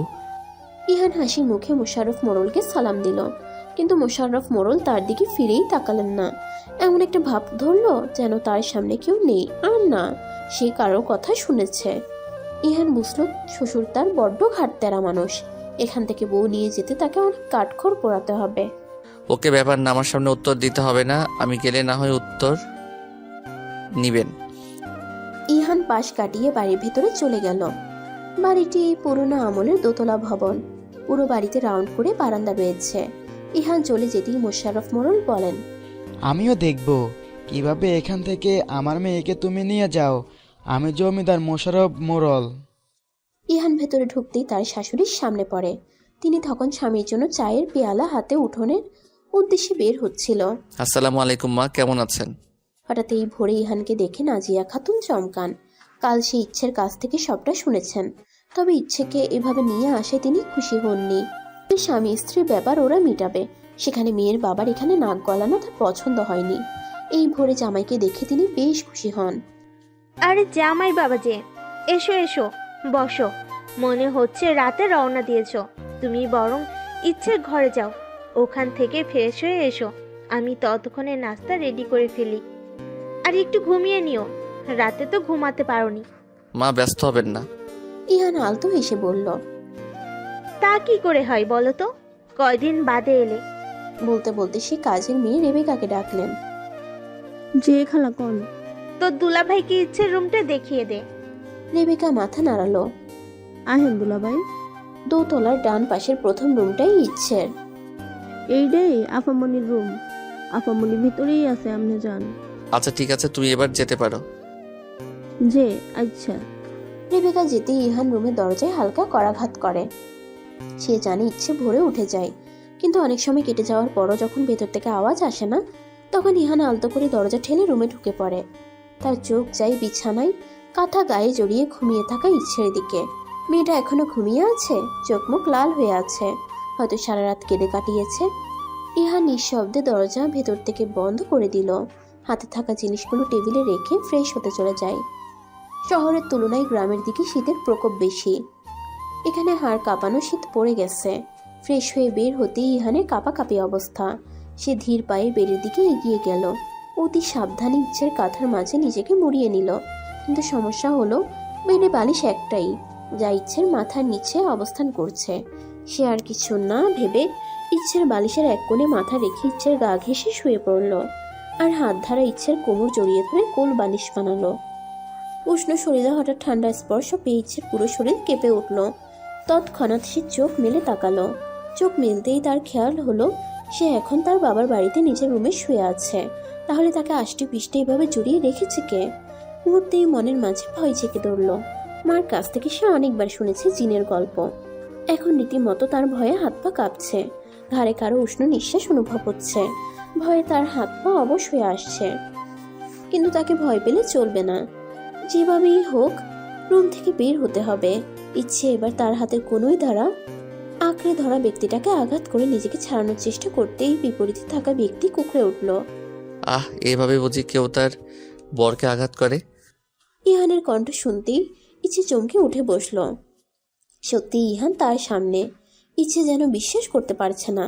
আঘাতটা ইহানের বুকে লেগেছে, বেশ জোরেই লেগেছে। ব্যথায় বুক চেপে চোখ মুখ কুঁচকে রেখেছে ইহান। ইচ্ছের খারাপ লাগলো, না বুঝিয়ে সে অনেক জোরে আঘাত দিয়ে ফেলেছে ইহানকে। ইচ্ছে ব্যস্ত হয়ে ইহানের কাজ ঘেঁষে বসলো। দেখি কোথায় লেগেছে। আমি সত্যিই সরি, বুঝতে পারিনি এটা আপনি ছিলেন। ইচ্ছের চোখের দৃষ্টি চঞ্চল, চোখে মুখে ভয় স্পষ্ট। ইহানের ব্যথা পাওয়া নিয়ে সে খুবই আহত, সেটাই ইহান বুঝতে পারল। তাই সে আরো এক ধাপ এগিয়ে অভিনয় করতে শুরু করলো। বুকে খুব লেগেছে ইচ্ছে, খুব যন্ত্রণা হচ্ছে। এবার বেঁচে গেলেও পরবর্তীতে এমন হলে হয়তো আর বেঁচে থাকতে পারবো না। ইচ্ছের মুখে আদার ছেয়ে গেল, চোখে জল ধারা নামতে লাগলো। কি সব বলছেন আপনি? অনেক কষ্ট হচ্ছে। দাঁড়ান, আমি ডাক্তার আনার ব্যবস্থা করছি। ইহান ইচ্ছের হাত ধরে আটকালো। ডাক্তারের চিকিৎসা করতে পারবেন ইচ্ছে? এই চিকিৎসা কেবল তোমাকে দিয়ে সম্ভব। ইচ্ছে কিছু না বুঝতে পেরে ইহানের মুখের দিকে চেয়ে রইল। ইহানের এই জটিল কথা তার বোধগম্য হলো না। বুঝলো ইচ্ছে তার কথার মানে বুঝতে পারেনি। আমায় একা রেখে চলে আসে আমি খুব আহত হয়েছি ইচ্ছে। ইচ্ছের চোখে চোখ রেখে বলল ইহান। বুকের বাঁ পাশে হাত রেখে ইশারা করে বলল, এখানে খুব যন্ত্রণা হয়েছে, পুড়ে গেছে ভেতরটা, তবে অঙ্গার হয়ে যায়নি, কিছুটা বেঁচে আছে, যা কেবল তোমার সংস্পর্শে আবার পুরোপুরি বেঁচে উঠবে। ইচ্ছে এবার ইহানের কথার অর্থ বুঝলো। ইহানের কথা শুনে মনে মনে খুশি হলেও পরবর্তীতে তার করা অবহেলাগুলো মনে পড়তে নিমিষেই সে খুশি মিলিয়ে গেল। না, সে মানবে না। এত সহজে কেন সে মেনে যাবে? কম কষ্ট দিয়েছি নাকি তাকে ইহান? সব কষ্ট সুদে আসলে ফেরত নেবে সে। এতদিন ইহান তার নরম মনটা দেখেছে, এবার সে তার কঠিন রূপটাও দেখবে। বদ লোকটাকে শায়েস্তা করবে সে।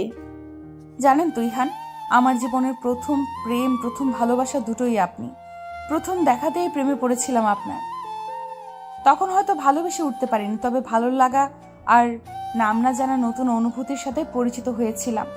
আপনি যখন কথা বলতেন আমি চেয়ে চেয়ে দেখতাম।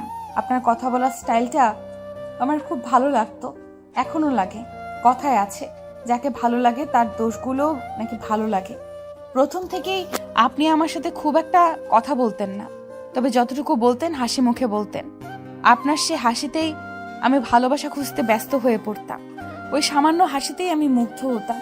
তবে যত দিন বাড়তে লাগলো আমার সাথে আপনার কথা বলার পরিমাণও তত কমে আসতে লাগলো।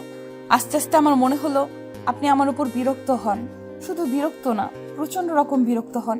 কিন্তু ততদিনে আপনার প্রতি আমার ভালোবাসাটাও হয়ে গেছিল।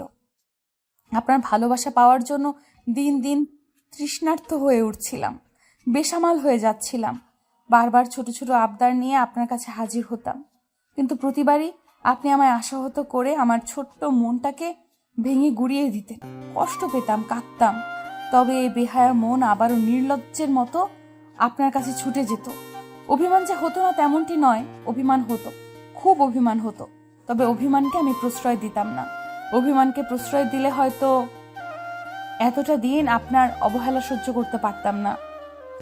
সহ্য ক্ষমতা হয়তো অনেক আগেই হারিয়ে ফেলতাম। কিন্তু আমি চাই না কখনো আপনার উপর থেকে আমার ভালোবাসা হারিয়ে যাক।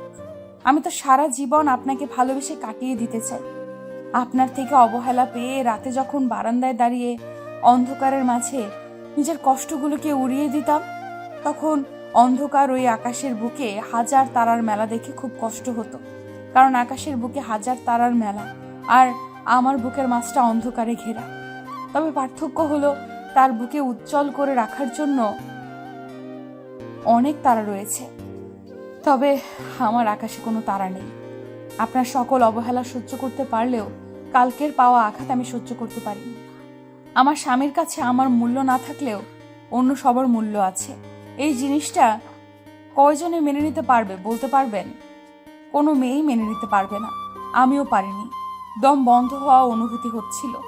বলতে বলতে কেঁদে ফেললো ইচ্ছে। মেয়েটার অভিমান জমে জমে পাহাড় সমান হয়ে গিয়েছে। এই অভিমানের পাহাড় কবে ভাঙবে তার কোনো নিশ্চয়তা নেই। ইহান তখনও ইচ্ছের দিকে চেয়ে আছে। মেয়েটিকে সে সত্যিই অনেক কষ্ট দিয়ে ফেলেছে। নিজের কাছেই নিজেকে নর্দমার কীট মনে হচ্ছে। আসলে কি সে ক্ষমা পাওয়ার যোগ্য? এত পবিত্র ভালোবাসাকেও বারবার অবহেলা করার শাস্তি কি হতে পারে? তাকে সর্বোচ্চ শাস্তি দেওয়া হোক। সে নিজেই নিজের শাস্তি দাবি করবে। আমার শাস্তি দাও ইচ্ছে, তবে ছেড়ে যেও না। একবার সুযোগ দাও আমায়, কথা দিচ্ছি দ্বিতীয়বার অভিযোগ করার মতো সুযোগ আমি দিব না তোমায়। ইহানের কথায় নীরব রইল ইচ্ছে। কিছু না বলেই সে বেড থেকে নেমে গেল। তারপর রুম থেকে নীরবে প্রস্থান করলো। ইহান বাধা দিল না, শুধু করুণ মুখে ইচ্ছে যাওয়ার পানে চেয়ে রইল। মেয়েটাকে ছেড়ে সে একদম থাকতে পারবে না। মেয়েটার চঞ্চলতার প্রেমে পড়ে গেছে সে। ওঠার ভালোবাসার আবদার করে বসা, ভিত চোখে তাকানো, আবার কখনো লজ্জায় লাল হয়ে যাওয়া। তার প্রত্যেকটা রূপই ইহানকে মুগ্ধ করে। কিন্তু নিজের কাজকে বেশি সময় দিতে যেয়ে ইহান এই সুন্দর চঞ্চল মেয়েটার মনে দাগ কেটে দিয়েছে। কাজ বাদে যে সুন্দর একটা পৃথিবী রয়েছে সেটা ইহান খুব দেরিতে বুঝতে পেরেছে। তবে এখনো খুব বেশি দেরি হয়নি তার।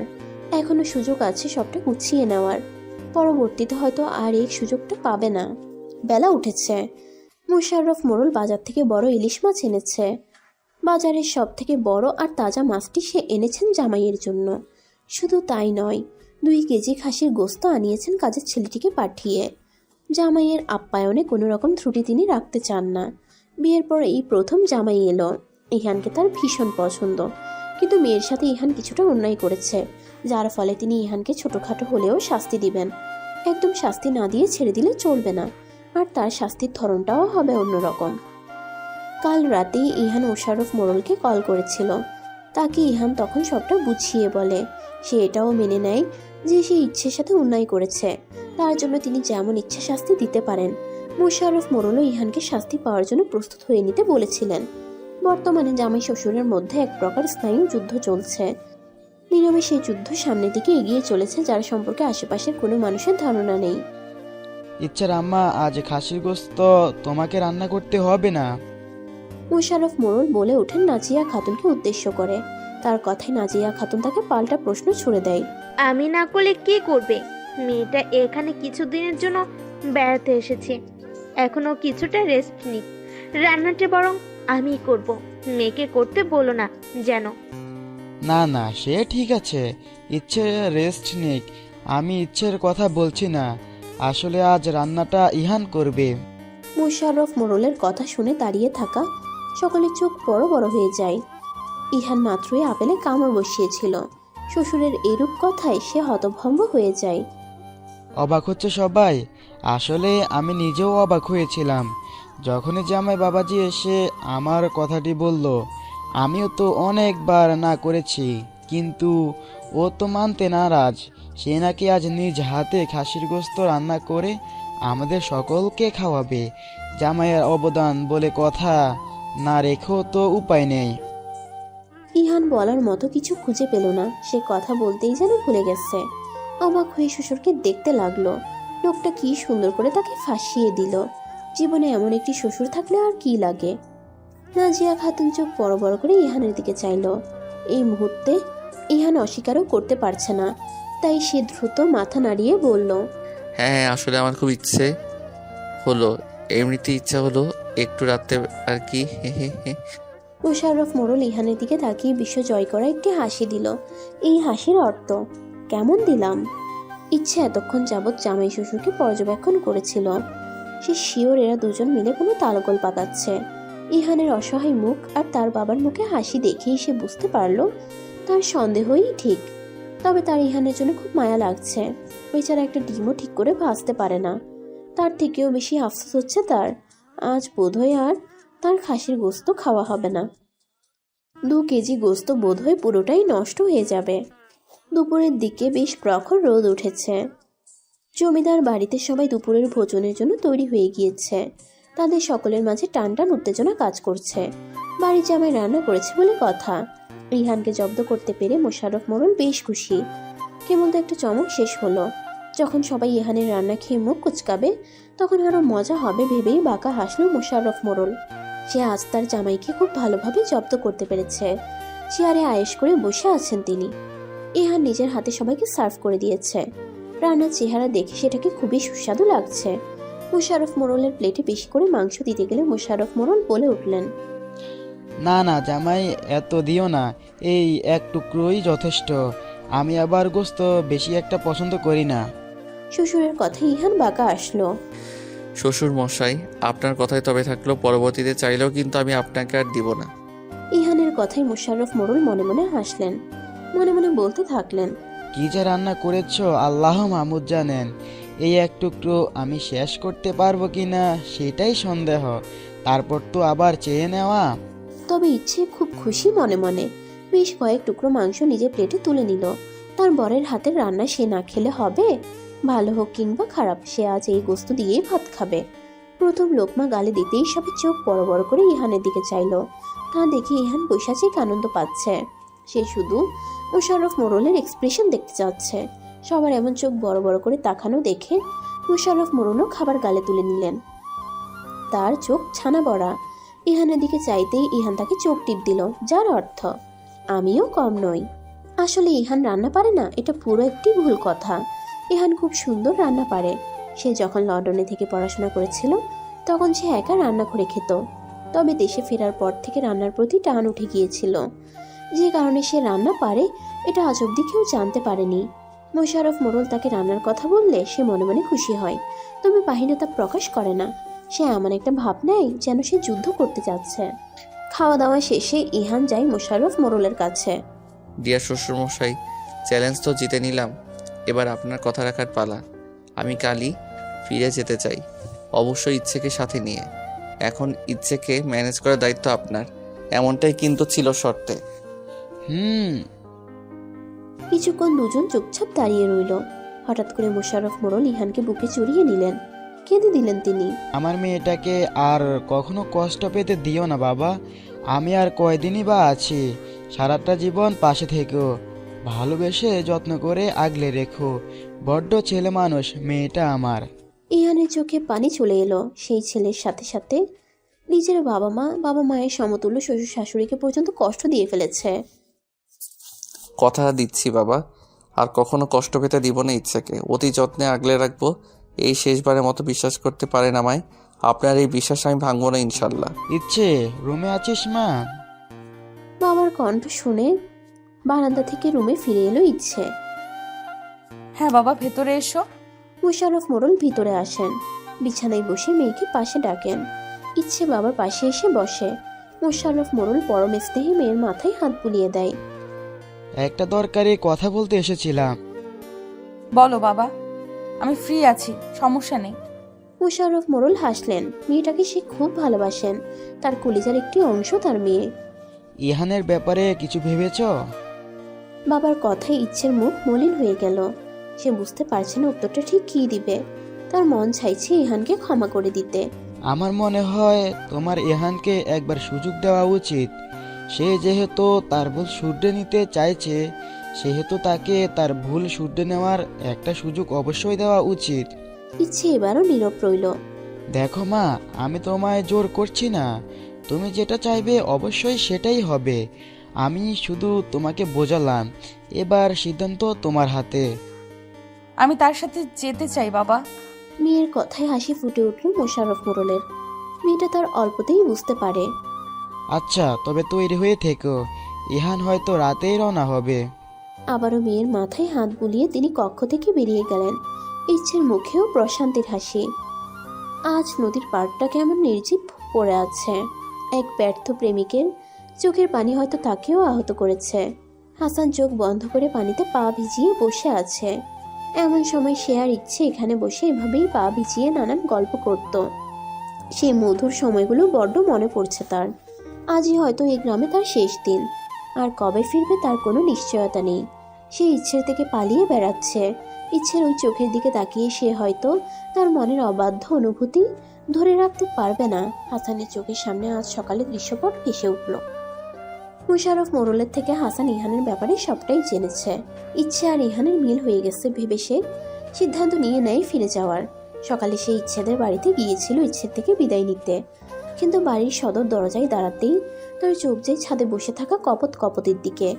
ইচ্ছে ইহানের কাঁধে মাথা রেখে হাত নাড়িয়ে নাড়িয়ে হেসে হেসে কিছু বলছে, যা শুনে ইহানও মিষ্টি করে হাসছে। আবার কখনো কখনো হাত দিয়ে ইচ্ছের মুখের সামনে ছড়িয়ে থাকা অবাধ্য চুলগুলো সরিয়ে দিচ্ছে। তাদের দেখেই বোঝা যাচ্ছিল দীর্ঘ এক বিরহের পর তারা মিলিত হয়ে খুবই আনন্দে সময় পার করছে। হাসান কিছু সময়ের জন্য থমকায় ইচ্ছের ওই হাসি মাখা মুখ দেখে, কিন্তু পরক্ষণেই চোখ সরিয়ে নেয়, কারণ অন্যের অর্ধাঙ্গিনীর রূপে মুগ্ধ হওয়ার অধিকার তার নেই। সে আর যায়নি ইচ্ছে থেকে বিদায় নিতে, ফিরে এসেছিল তখনই। তাদের ভালোবাসার সুন্দর মুহূর্তগুলোতে প্রবেশ করে তাদের বিরক্ত করতে চায় না সে। আধার ঘনিয়ে এসেছে। হাসান উঠে দাঁড়ায়। দীর্ঘ এক নিঃশ্বাস ছেড়ে সে বাড়ির পথে রওনা দেয়।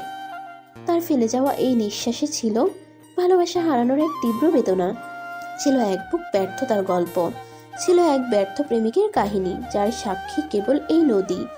ইচ্ছে, আমার ওয়ালেটটা কোথায়? বেডের উপর রাখা আছে সব। রান্নাঘর থেকে চিৎকার করে জানালো ইচ্ছে। ইহানের এবার মেজাজ খারাপ হলো। এই মেয়েটা একটুও বুঝে না, সে এখন ইচ্ছেকে একান্তভাবে চাইছে। ইচ্ছে, আমি পাচ্ছি না। ইচ্ছে বুঝলো সে না যাওয়া অবধি কিচ্ছু খুঁজে পাবে না। হাতের কাজটা ইরাকে দেখতে বলে সে রুমের দিকে এগিয়ে গেল। রুমে ঢুকতেই ইহান ইচ্ছের হাত টেনে ধরলো। এত ব্যস্ততা কেন? এবার আমি কাকে বিচার দিব শুনি? ইহানের অভিযোগে ঠোঁট চেপে হাসলো ইচ্ছে। একটু একটু রিভেঞ্জ নিচ্ছি, এই আর কি। ইচ্ছের কথায় ইহান হেসে ফেলল। কপালে উষ্ণ পরশ বুলিয়ে অফিসের জন্য বেরিয়ে গেল। চিন্তিত হয়ে বসে আছে ইহান। এই নিয়ে দুবার বমি করেছে মেয়েটা। বাড়িতে কেউ নেই, সবাই গ্রামের বাড়ি ঘুরতে গেছে। ফিরতে আরো সপ্তাহ খানেক লাগবে। এরই মাঝে ওয়াশরুম থেকে বের হয়ে আসে ইচ্ছে। পরপর দুবার বমি করায় একেবারে ভেঙে গেছে মেয়েটা। চোখে মুখে ক্লান্তির ছাপ। ইহান দ্রুত পায়ে ইচ্ছের পাশে যেয়ে হাত ধরে এনে বেডে বসালো। হঠাৎ কি হলো তোমার? এমন কেন হচ্ছে? ইচ্ছে ইহানের চিন্তিত মুখের পানে চেয়ে হালকা হাসার চেষ্টা করলো। আমি ঠিক আছি ইহান, আপনি ব্যস্ত হবেন না। একটু ঠিক নেই তুমি, আমি নিজ চোখে দেখতে পাচ্ছি। ইহানের কথাকে পাত্তা না দিয়ে ইচ্ছে ইহানের দিকে নিজের গাল এগিয়ে দিল। টুপ করে একটা চুম খান তো। এমন একটি মুহূর্তে ইচ্ছের এমন ছেলে মানুষই দেখে ইহান অবাক হলো। মেয়েটা একটুও বদলায়নি। ইহান আলতো করে ইচ্ছের গালে ঠোঁট ছুঁয়ে দিতেই ইচ্ছে লজ্জায় লাল হয়ে গেল। তা দেখে এখান থেকে চেপে হাসলো। নিজেই আবদার করবে, আবার নিজেই লজ্জায় লাল হয়ে যাবে। ইহানের অবশ্য এই ব্যাপারগুলো খুবই ভালো লাগে।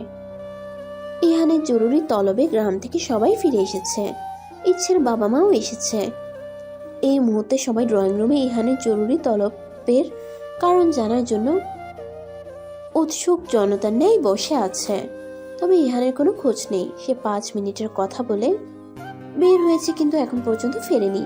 শারমিন বেগম কয়েকবার ইচ্ছের কাছে জানতে চেয়েছিল কি কাহিনী, কিন্তু ইচ্ছে প্রতিবারই কোনো না কোনো ছুতো দিয়ে তা এড়িয়ে দিয়েছে। অবশেষে সকলের অপেক্ষার অবসান ঘটিয়ে ইহানের আবির্ভাব ঘটে। হাতে তার 10 কেজি মিষ্টি। এত মিষ্টি দেখে সকলের মাঝে এক ধরনের চঞ্চলতা শুরু হয়ে যায়। শারমিন বেগম আর জিয়া খাতুন একে অপরের দিকে তাকিয়ে কিছু একটা ইশারা করলে তারা দুজন উঠে ইচ্ছের কাছে চলে যায়। ইচ্ছে তখন রুমে বসে ফল খাচ্ছিল।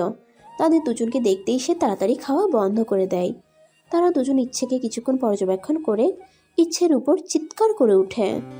বজ্জাত মেয়ে, আমাদের ঘরের ছোট সদস্য আসছে, সেটা আমাদের না জানিয়ে তুই কিনা সেটা লুকিয়ে বেড়াচ্ছিস। শারমিন বেগম তো খুশিতে কেঁদেই দিয়েছেন। তিনি ভেবে পাচ্ছে না কিছুদিন বাদে ছোট্ট একটি প্রাণ এ বাড়ির ভেতরে ছুটোছুটি করবে, আদো আদো কণ্ঠে তাকিয়ে দাদু বলে ডাকবে। বাড়িতে একরকম উৎসব পড়ে যায়। সকলে খুবই আনন্দিত।